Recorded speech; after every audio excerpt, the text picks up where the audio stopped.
Joyeux Noël, bonne année en tout cas à tous les téléspectateurs, à tous les fidèles de l'émission Astar avec moi Betty Massengou sur Libanga TV. Et cette émission passera aussi sur Olivier Temete, mais officiel. Et déjà, comme vous me voyez, je suis avec le pasteur Olivier Temete, mais ainsi que le groupe du social de l'église Rehoboth, parce que bientôt là, nous partons déjà visiter les orphelins. Donc, bon, on a babilo koisa wa basaka loso, sac à semoule, sucre, jus, bilamba, bidon ya huile, pour que le banawana va fêter vraiment na Essengo. Et ce n'est pas la première fois. Donc, église Rehoboth, ensemble avec le pasteur Olivier Temete Metokendaka, chaque année qu'on rentre, orphelin visite, qu'on lia ensemble, na opération lia na orphelin. Oesa Opération Orphelin volume 2. Voilà, je suis déjà avec l'homme de Dieu ainsi que le président PA social, Papa Willy, tu reçois quelques mamans, baza awa, maman là-bas, au baza vice-présidente dans le groupe PA social. Voilà, on les canaux m'pandi, excusez pasteur, tu reçois pasteur moi Liloba. Bonjour pasteur. Bonjour ma Betty. Merveilleux. Ah merci pareillement. Merci beaucoup papa. Tomonio Lissous Lelo, ensemble on a église Rehoboth, opération Liana Orphelin volume 2. N'a évité point de vue accomplir ce que la Bible dit, que la mère et les gens ils ont constitué les pauvres, les démunis, tout le monde peut biso nos enfants, quelque chose à lire. Tu penses que nous orphelins, alors nous avons pambola, nous connaissons soit chaki, nous beaucoup naïe pour moi salama, ils en église, ils en libanda, nous avons pambola bino nyoso, en tout cas yangoyo. Tous ceux qui ont des orphelins, la Bible dit, attends on parle la langue, attends on attends sa montagne physique, toi de là va te jeter à la mer. Mais si je manque la charité, si je manque l'amour, c'est ta vide, sans son et musique. Donc voilà, tu dis vraiment en tout cas, tu honorer Malobo Nzamba Lobaki. Il y a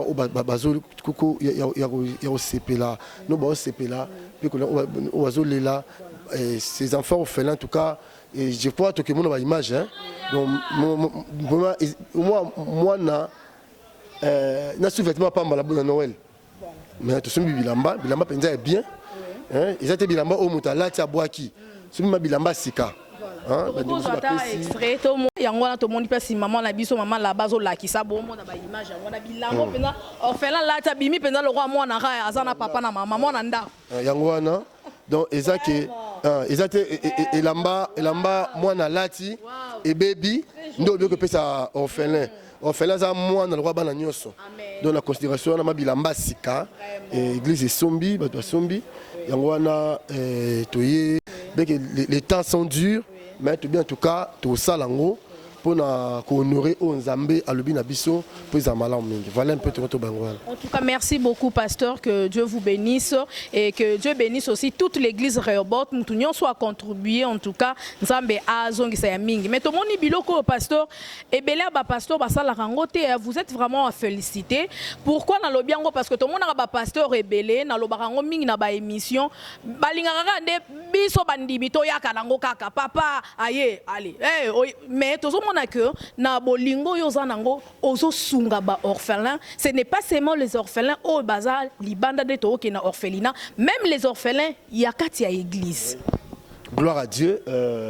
Voilà ndetro bika ke bandeko basala ngote action au sol landiango et puis pour ça sala ngo parce que ils appellent la quatre évangile hein tangu to sa makamba boye et zamala o mingi vraiment yangwana bandeko basala ngote.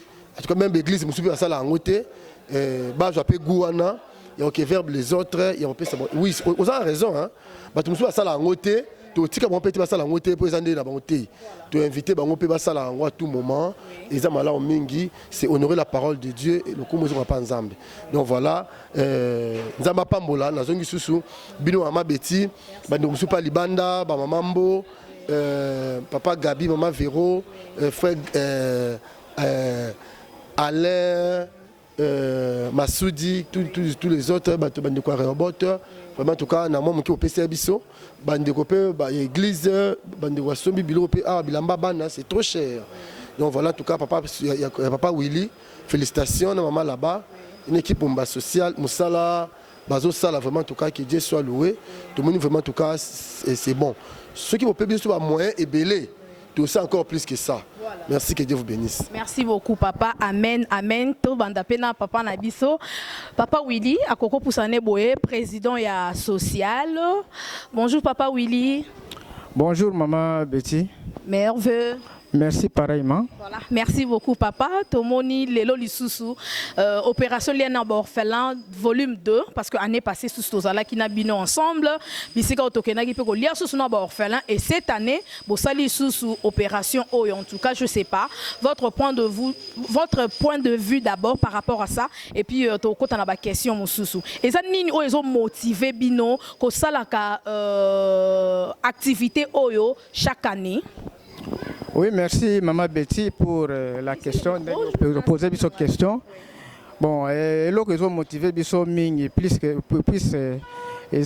plutôt ezali que biso tant tozo vanda na bandaku tant toza na bandaku tozo festoyer na ba famille biso toza na bandaku bana biso bazo fêter très bien bazo lia malamu mais siko pona nini ko songer na ba orphelin te yango biso pe to mona ike eza moyen moko ya malamu po ete biso tokende ko visiter orphelin.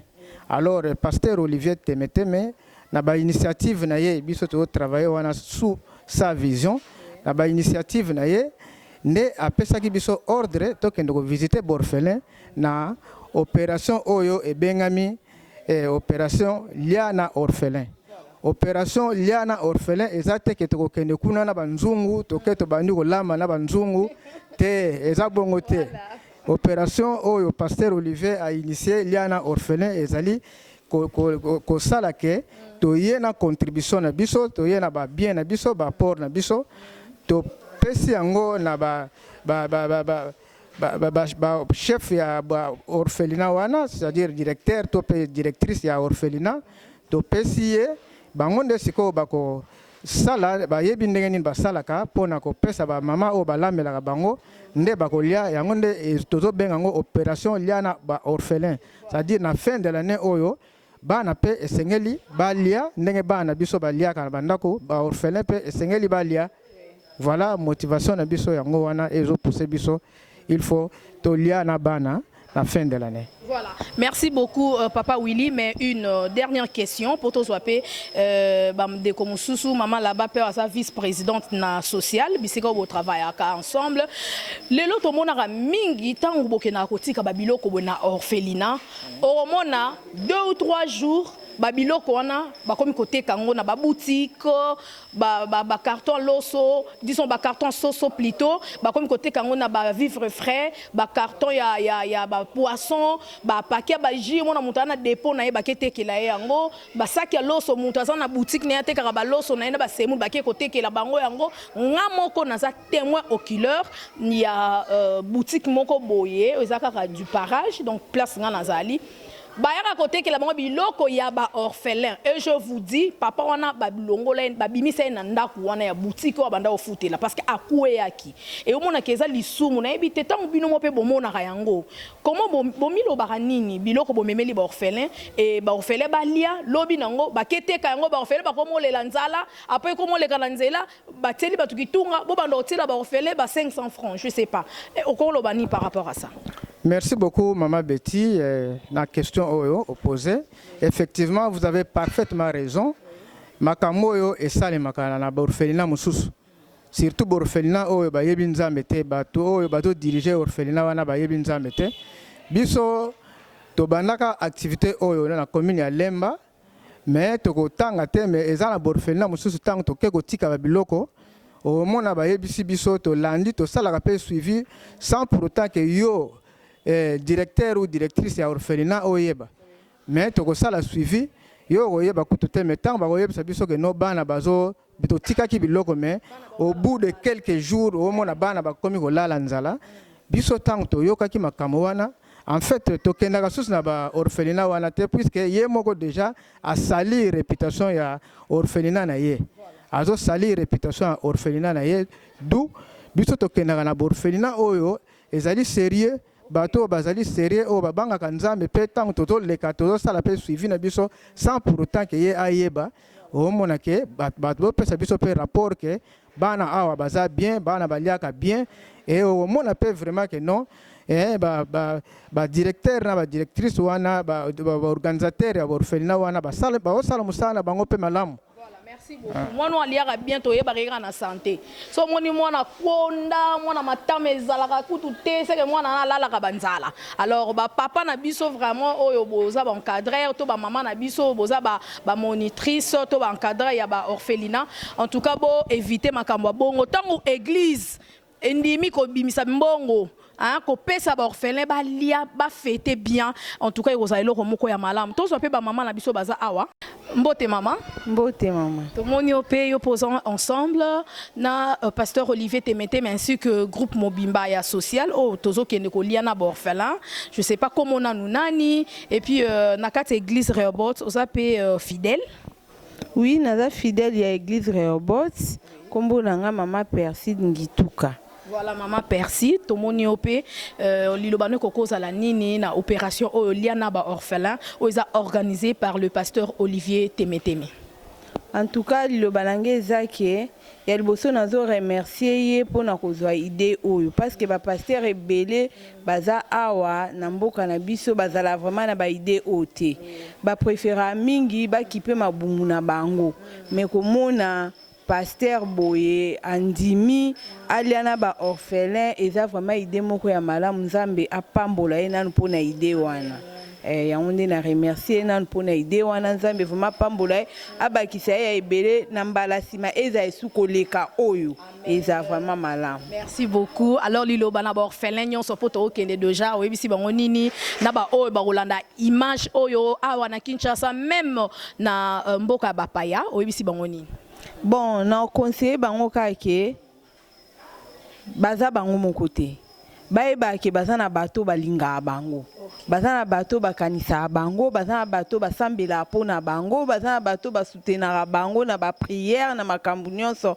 Donc baza bango mon côté. Ceux qui baza ba orphelin na nzoto boye mais na molimo ba na ba parents, ba na bandeko donc bazala vraiment na suscité. Voilà. Merci maman Percy, merci. Voilà, tous open de kolabiso pe paza moko na kati église Rehoboth ada fidèle pe église Rehoboth maman Mbote. Mbote maman Betty. Nerveux. Merci pareillement. Kombo na bande ko bazolanda biso et puis moi liloba par rapport à journée à lelo opération liana orphelin avec le pasteur Olivier Temete mais oyebisi bande ko bazolanda biso nini. Kombo nanga sœur Francine Kindo. Dans un membre ya Rehoboth ya kolobeza kake eza mingi te kokutana vraiment na pasteur pe ya jeune azala na souci ya kosala eloko o pasteur Olivier Temeteme asali po akotala nanu ye moko nanu ye pazana bana azana bana pe ya mikie ya mikolo te mais atiki nanu ba oya ye a penser nanu na bana mususu. En tout cas na idée oyo nzambe akanisela pasteur Olivier ezala yambala liboso te pe yambala suka te. Na kosenga mingi na bay oyo bazolanda biso na libanda bay ba ko soutenir biso na temps oyo to sala kapona to lesa ba orphelin bakanga maboko te. Maboko na bango toujours ezalara ya kufungwa mapona ko sala œuvre oyo ekende toujours liboso. Voilà. Merci beaucoup maman Francine. Voilà, merci beaucoup. Je sais pas maman SP, moi liloba maman, hein, moi liloba maman activité à l'élo opération liana ba orphelin papa maman yo zolanda biso yo liaka na banani. Yo mbongo no ke na osisa kana ba boîte de nuit, OK na opesa ba musicien ba $100,000 ba boa ko libanga. Hein? Opération liana ba orphelin une bénédiction oyo kotika laka de génération en génération. Même na bakoko on va profiter quand na acte yo sala. Et ça vraiment bénédiction hein. Maman SP, bonjour ma Hervé maman. Bonjour ma Betty, pareillement. Merci beaucoup. Un mot par rapport à journée à l'élo, opération Liana Borfelin volume 2. Na ebito lobinini bande ko bazolo na biso initiative à pasteur Olivier Temeteme accompagné na président social papa Willy et ainsi que maman là-bas. O ebisi bande ko bazolo na biso nini.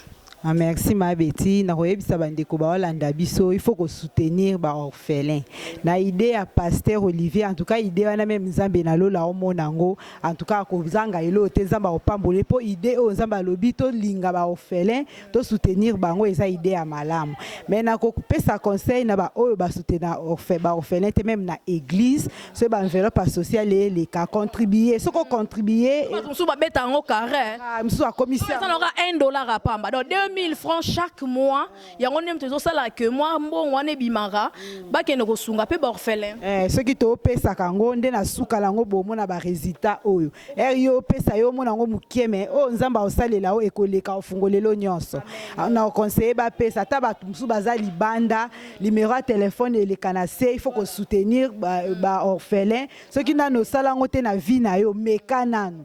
Meka ko soutenir ba orphelin na tour yo, numéro ekoleka na se na mwe loko otindi obengi na numéro wana otinde ko komela biso pe mbongo na oto ko lia ngo te ko koma pa ba orphelin Nzamba opambula ona musu basala ko biki mama to loba na mwa muki et ça batu mususu pe mona atindi mwe loko na eboe et comité. Mais si bien qu'il y a pasteur Olivier Temete, mais le gardien de l'arche, l'homme de Dieu en tout cas, il est côté wana non ça me fait pas mbola. Au moins que muto azana poto atindi mbongo na et sombi pe biloko et que kopé ça ba orphelin. Na ebité ce qu'on a bateau peut-être ba se décourager pe pona bongo akokoti na mbongo na église moko boye ba ke na olena ba orphelin ba kete. Nakoki koyebisa bango que pasteur Olivier azaka sérieux vraiment. Ceux qui otindi mbongo na o mona pe ba image ba biloko to sombi na ndenge tozo kende nyonso to kotinda ba image kotala en tout cas mbongo no to kolia te. Et kokoma vraiment Nzambe pa opambola. Merci beaucoup maman. En tout cas une précision par rapport à ça. Donc Moussa Nzambe azawana pona ko sala musala Nzambe comme il se doit. Le numéro qui est affiché c'est le numéro de l'homme de Dieu. Tout ça on a ba émission na biso pourquoi pour oh azana quelque chose olobi ke na lingi pe na kota na opération lia na borfele nga pe na lia kana borfele atoza na poto oza na Londres oza na États-Unis oza na Canada oza na Paris oza na Belgique na Paris na moni la joie Amado Pichou na monté mais papa aimé il est vraiment côté wana bambo te belé ba meilleur vœu ezala oza partout dans le monde Angola oza wapi numéro ça affiché wana champion Kayembe match na no bana na kata Kenya numéro ça affiché wana soko bengi na lobaka anytime l'homme de Dieu sera disponible.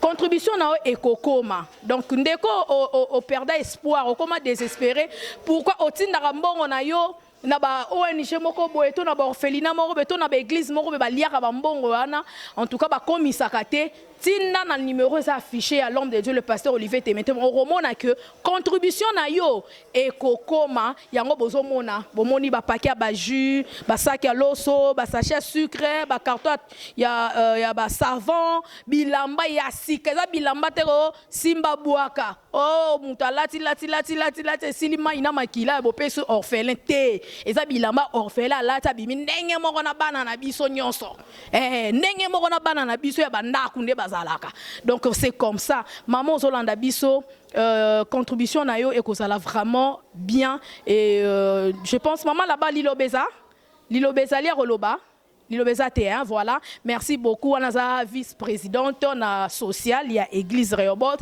bango ndem tubasalaka pona ko luka ko kangisaka mbongo pour que tokende ko sunga bandeko bazangi neti ba orphelin de tozo kende boy voilà merci ma sœur Jefté hein donc caméra ou mene voilà donc balobi musala nzambe futaka musala nzambe futaka yaya to salela nzambe atala ko simba caméra kane na olobaka boy kuna yo zwaka déjà ba image Papa Dave l'ingénieur, hein, donc l'ingénieur Papa Dave Moubama a s'en charger dans musala wana tout ya montage na bosanité na musika na pesi presse robot mobima mbote Papa Oredi Basoko, frère Jimmy Kapangala, frère Patrick Konzenga et les autres bambote belé bon mona ba image yango na simba nanu hein pour mona o penza bidon ya huile hein, donc bidon ya huile penza yango yo donc ba bilambe zali na kati awa o bo mona saki aloso ba semoule ba jio to remema ngo bana ba mela na fête oyo ya Noël et puis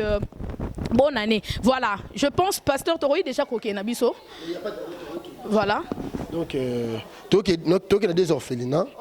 Premier orphelinat ba biloko nyo so mpanzo yo. Orphelinat A, oyo orphelinat B. Alors au moins il y a des orphelinats mususu, to be bango orphelinat VIP. Voilà. Kuna déjà au moins ba na 100 kaloso. Mais oh ba orphelinat to mema o to kende bandeko. Bo mona bino moko. Et ba orphelinat o penza mwana akosa 2 jours à l'été. Et ça m'a fait mon pénal donc la crise. Pasteur Olobi orphelinat VIP do orphelinat pe bata mbongo bayaka batiki babiloko. Soko orphelinat o wana na permettez-moi o yanzala. O penza batu babosa na bango. Soko yokanisi batu wana. Biso ce que église de orphelinat bongo. Moi je connais déjà des orphelinats mon première dame après 100 kaloso. Moi banana ba olia bien ko ka bana balanda. Mais alors orphelinat mais il mange bien. Ils ont bête bien. Mais si tu as un peu de mususu, il y a un peu de mususu, il y a un peu de mawa. Voilà, en tout cas, merci beaucoup, pasteur. Pasteur, vraiment, à Kanisi, vraiment malade. Ou orphelinat, on a bazang à Rawaïlo, Rolia. Oh, babosa na bango na ba première dame. Si je peux le dire ainsi. Babosa na bango na ba président de la République. Ya Kanisara ya VIP. Siko oh wana ya non VIP wana. Bisosko to kende kuna ensemble na le pasteur Olivier Temete. Mais voilà, je vous laisse le temps de suivre les images. Oh, là déjà, Tozo s'est préparé. To kotanamu tuka to kende na orphelinat. Donc tozo ke na 2 orphelinats. Orphelinat A na orphelinat B, bangonde ba rozo ba biloko afin que bango pe ba sepe là. Donc voilà, merci beaucoup et donc Bobo Sanate, un grand rendez-vous Tozanango, c'est 31 décembre 2022, nuit de traversée. Donc, grand réveillon, on a bis les 31, déjà samedi. Donc, avec le pasteur Olivier Temete, mais les gardiens de l'arche, Toya et Belé Bandeko, des Karabola, n'a pas sport, les kaka. Donc, Toya vraiment est belé, Totika ba passi nabiso, Kolela nabiso, ba célibat nabiso, donc, ba qui chômage nabiso, tika la 2022, 2023, Toko tango vraiment, donc na ma pamboli ebele na ba misala ba voyage ma bala donc bana donc babiloko vraiment oyo ya malamu ndenge nzamba lingi tozala. Voilà, merci beaucoup, c'est parti avec les images de Jean. Merci. Par rapport au programme de l'église, nous avons, le pasteur Olivier a opté cette fois-ci de descendre chez les orphelinats aujourd'hui, là-bas. Des orphelinats. Nous avons visité des orphelinats. Là, je pense, nous rentrons et nous disons merci à vous qui nous avez aussi. Nous disons merci. Merci à toute l'équipe qui avait accompagné le pasteur Olivier. Merci beaucoup. Ok. On fait prier. On va prier les bons dieux. Merci Jésus, merci Jésus, merci Jésus, merci Jésus, alléluia, merci tendre Père, il est écrit, tu es le premier et le dernier, le commencement et la fin, on avait commencé avec vous et tu as cheminé avec nous et voilà nous sommes à la fin. Merci notre Dieu, bénis cette maison d'orphelinat. Nous avons ouvert les portes. Tendre Père, nous venons d'essayer pour accomplir ta parole.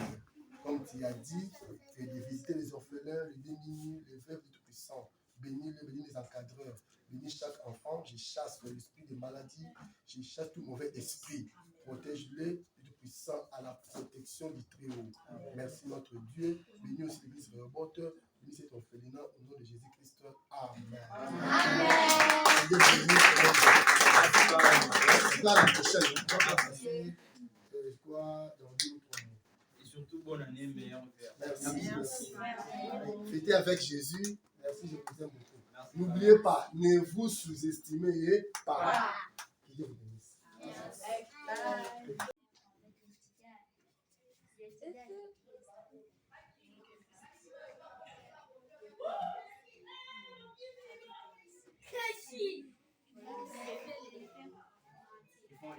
Ils font des formations, c'est une école de métier. École de métier. Les gens, il y a lui.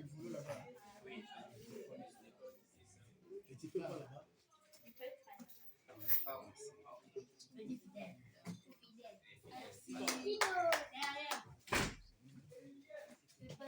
Monsieur Gabi.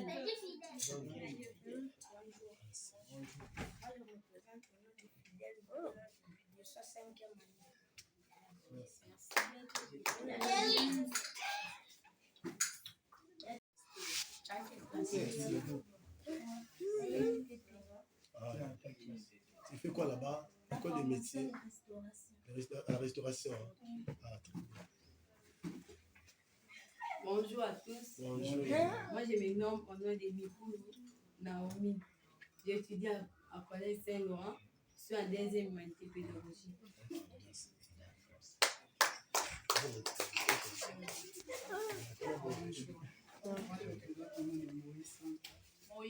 Moïse Sante, je suis en première année autonomie de Tigas Ichibuki. Tout ce qu'on a amené, nous sommes là. Alors, je ne sais pas si vous avez une autre organisation en dehors de nous, en dehors de ce que nous avons fait. Si vous avez une autre organisation, vous pouvez toujours continuer. Moi, j'ai terminé à vous présenter l'équipe qui a accompagné le pasteur Olivier. Merci. Merci beaucoup. Alors, nous demandons un grand merci pour ceux qui n'ont jamais, parce que pour ceux qui ont déjà été, qui ont visité l'orphelinat. Donc, c'est pas la première fois, vous en faites déjà merci. Et pour peut-être les gens qui sont venus pour la première fois, nous vous demandons également merci et puis nous vous souhaitons bienvenue. C'est une maison qui reçoit tout le monde. Personne n'est nouveau ou quoi que ce soit. Tous les jours que vous venez frapper à cette porte, vous serez bienvenus. Et donc, je ne peux vous dire que grand merci. Je vais devoir, à titre de symbole, je vais demander à un enfant de venir aussi dire s'il a un mot et puis on va. Eric, viens.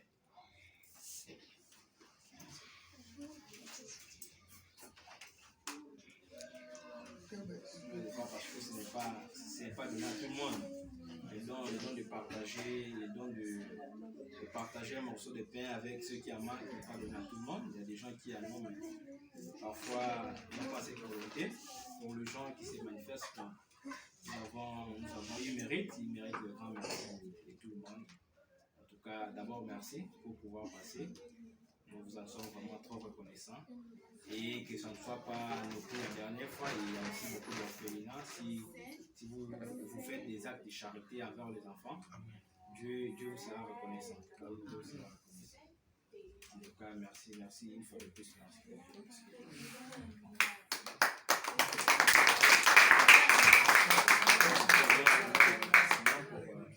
Pour les pasteurs et puis au nom de l'église, toute la communauté, les gens qui sont venus nous laisser des vivre. Merci beaucoup. Moi, je m'appelle Kamba Ibré. Je veux dire vraiment très merci beaucoup pour votre pensée qui est amenée envers nous. Nous vous en sommes très reconnaissants. Merci beaucoup pour toute l'équipe qui a soutenu à nous. Merci beaucoup pour les riz, pour les sacs, des sémoux, des jus. Merci beaucoup. Que Dieu vous bénisse. Ce n'est pas la première fois et la deuxième fois. Merci beaucoup.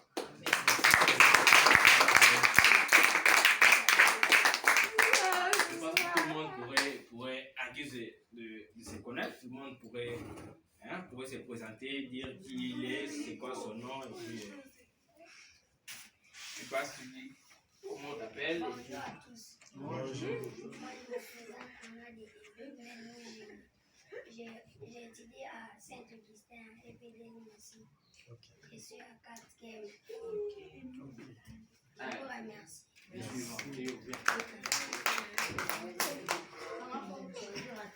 Bonjour.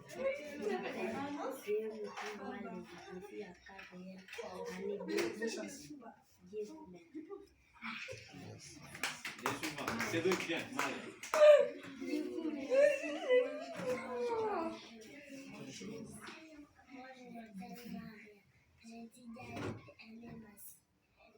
Je suis en deuxième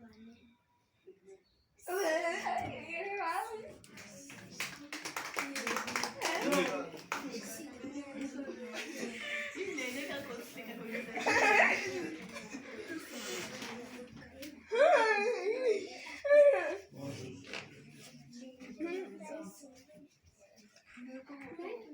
Ah, Cédric. Tu es vidéo.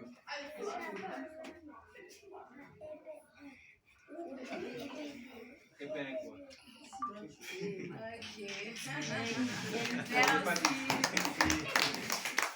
Ok. Merci. Pas ici.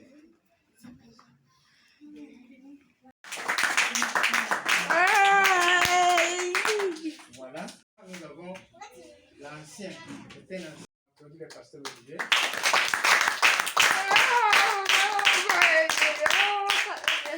Voilà, le pasteur Olivier n'est pas venu seul, il est venu avec toute une équipe. Les mamans qui sont là, les mamans peuvent se tenir debout dans la